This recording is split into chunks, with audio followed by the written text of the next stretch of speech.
హైదరాబాద్లో కోచింగ్ సెంటర్ల దందా పీక్స్కు చేరింది. డబ్బులు అయ్యే తప్ప ప్రాథమిక సౌకర్యాల విషయాన్ని నిర్వాహకులు పట్టించుకోకపోవడంతో నిరుద్యోగులు తీవ్ర ఇబ్బందులు పడుతున్నారు. పుట్టగొడుగుల్లా పుట్టుకొచ్చిన కోచింగ్ సెంటర్లపై జీహెచ్ఎంసీ నిఘా లేకపోవడంతో పరిస్థితి మరీ అధ్వానంగా మారింది. జీతానికి జీతం, హోదాకు హోదా. అందుకే ప్రభుత్వ ఉద్యోగానికి ఓ ప్రత్యేక క్రేజ్ ఉంది. లక్షలు ఖర్చు పెట్టి సంవత్సరాల తరబడి చదువుతూ ఎలాగైనా జాబ్ కొట్టేయాలని నిరుద్యోగులు తపిస్తూ ఉంటారు. తిండి తిప్పలు మానేసి పుస్తకాలతో కుస్తీ పడుతున్నారు. ప్రత్యేకంగా కోచింగ్ సెంటర్లలో శిక్షణ కూడా తీసుకుంటున్నారు.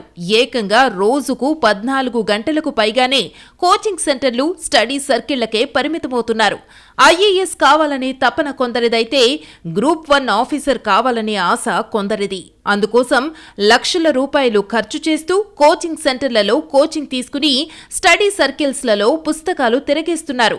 లక్షలు ఖర్చు చేసే స్తోమత లేనివారు కనీసం ఎస్ఐ లేక కానిస్టేబుల్ జాబ్ అయినా కొట్టి ప్రభుత్వ ఉద్యోగం సాధించాలనే సంకల్పంతో కోచింగ్ తీసుకుంటున్నారు.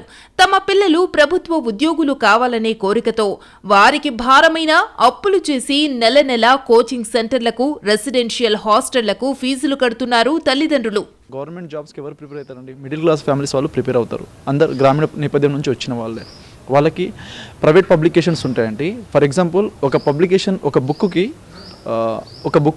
550 పేజీలు ఉంటే ఆ బుక్ ప్రైస్ కూడా 550 ఉంటుందండి. అంటే దానిపైన 800 వేసి 550కి ఫైనల్ రేట్కి అమ్ముతారు. ఆ దీనిపైన గవర్నమెంట్ కరెక్ట్ డిసిషన్ తీసుకోదు. పబ్లికేషన్ ఎన్ని పేజీలు ఉంటే ఏ బుక్కి ఎంత తీసుకోవాలి అనే డిసిషన్ ఇప్పటివరకు తీసుకోలేదు. ఇంకోటి కొన్ని స్పెషల్ బ్యాచెస్ ఉంటాయండి. ఫాస్ట్ ట్రాక్ అని, 60-60 అని, స్పెషల్ బ్యాచెస్ అని, 1 సింగిల్ బ్యాచ్ అని, టాప్ బ్యాచ్ అని, టాలెంట్ టెస్ట్లు అని చెప్పి కొన్ని కోట్లు సంపాదించుకుంటారండి.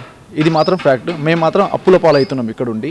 Ashok Nagar, RTC cross roads, Dilsukh Nagar లాంటి ప్రాంతాలలో ఎటు చూసినా రోడ్డుకి ఇరువైపులా ఈ కోచింగ్ సెంటర్లే దర్శనమిస్తున్నాయి. జీహెచ్ఎంసీ కూడా ఈ కోచింగ్ సెంటర్లపై నిఘా పెట్టకపోవడంతో యథేచ్ఛగా దందా సాగిస్తున్నాయి.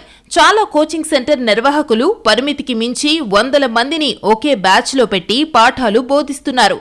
దానివల్ల కోచింగ్ నిర్వాహకులకు లాభం కలుగుతుంది. కానీ అక్కడ కోచింగ్ కోసం వచ్చిన వారికి మాత్రం గుంపులో గోవిందమనే పరిస్థితి ఎదురవుతుంది. ఈరోజు కోచింగ్ సెంటర్లకి ఎటువంటి రిజిస్ట్రేషన్ లేకపోవడం, ఇష్టానుసారంగా ఎవరికి నచ్చిన విధంగా వాళ్ళు ఫీజులు దండుకుంటూ ఒక లిమిటేషన్ ఆఫ్ స్ట్రెంగ్త్ లేకపోవడం, ఫీజు కంట్రోల్ లేకపోవడం అనేది ఈ యొక్క ప్రభుత్వానికే సిగ్గుచేటు. జిహెచ్ఎంసీ పరిధిలో ఆయా ఏరియాకు సంబంధించి వాళ్ళు రిజిస్ట్రేషన్ చేసుకొని ఆ రూల్స్ ప్రకారం కోచింగ్ సెంటర్స్ నడపాలి. కానీ అవి ఏవి కూడా ఈ యొక్క ప్రభుత్వం ఇంప్లిమెంటేషన్ చేయకపోవడం కారణంగా, అధికారులు పట్టించుకోకపోవడం కారణంగా ఈరోజు కోచింగ్ సెంటర్లు చెలామణి అవ్వడానికి ఇదొక ముఖ్య కారణం. డబ్బు దండుకోవడంపై ఉన్న శ్రద్ధ, కోచింగ్ సెంటర్లకు అవసరమైన ప్రాథమిక ప్రమాణాలు పాటించడంపై మాత్రం ఈ కోచింగ్ సెంటర్ల నిర్వాహకులకు లేదనే చెప్పాలి.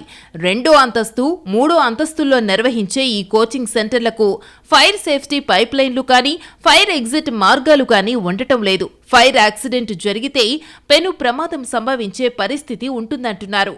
జీఎస్టీ నిబంధనలు పాటించడం లేదు, అదేవిధంగా ఫైర్ సేఫ్టీ నిబంధనలు పాటించడం లేదు. ఒక్కొక్క తరగతి గదిలో అనేక మంది విద్యార్థుల్ని కూర్చోబెడతా ఉన్నారు.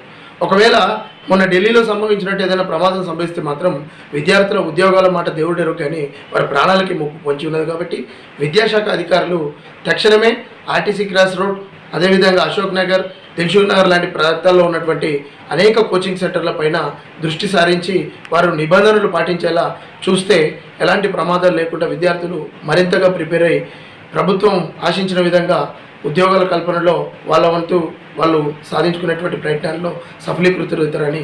హైదరాబాద్లో కోచింగ్ సెంటర్లు నాణ్యత ప్రమాణాలు పాటించే విధంగా ప్రభుత్వం, జీహెచ్ఎంసీ చర్యలు తీసుకోవాలంటున్నారు విద్యార్థులు.